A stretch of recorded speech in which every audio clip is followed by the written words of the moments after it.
Mga tambay lang kami, sawa sa babadjing. May mga babadjing manloloko, pinitirahan lang kami. Kaya ngayon baklay na lang ang aming iibigin.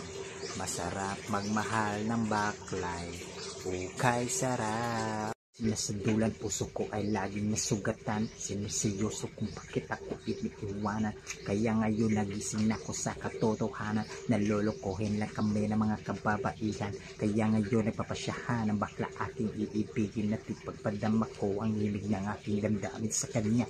Oo nga, at hindi sa isang babae. Dahil ang puso ko ay kanilang sinaputahe para pagkung isang laruan na kanilang pinagtapatan. Pagkatapos pagsawaan kanilang pantalikuran.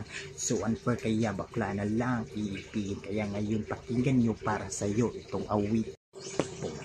Mga tambay lang kami, sawa sa babadjing. May mga babadjing manloloko, pinitirahan lang kami.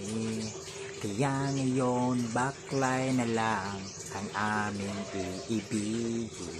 Masarap magmahal ng baklay, ukay sarap.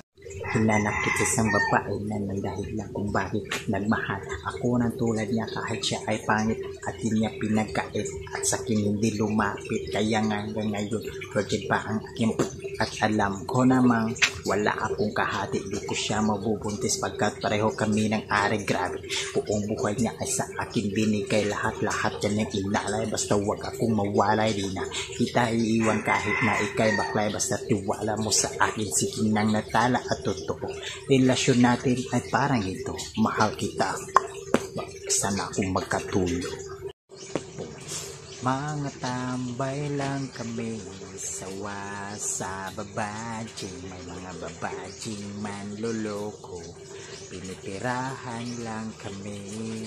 Kaya ngayon baklay na lang ang aming iibigin. Masarap magmahal ng baklay, ukay sarap. Sulat itong kantang to dahil lang sa galit, pagkat sa tuwing nagmamahal puso ko'y napupunit. Ginaw ko naman ang lahat sa kanya lang inilaan. Binigay ang nais na luhod, patayain katawan, pero kapalit nito isa palang kataksilan. At nagawa pa niya na ako'y pagtawanan. Kaya ngayon si Lenjat labis ng pag-iyak. Puso ko'y pasagasaan ng 5 milyong track sa isip at tumatak ang sakit na natamo. Kaya nagdesisyon tuloy na puso na lagi biko, na bakla na lang ang iibigin ko. Hindi na ko nasasaktan.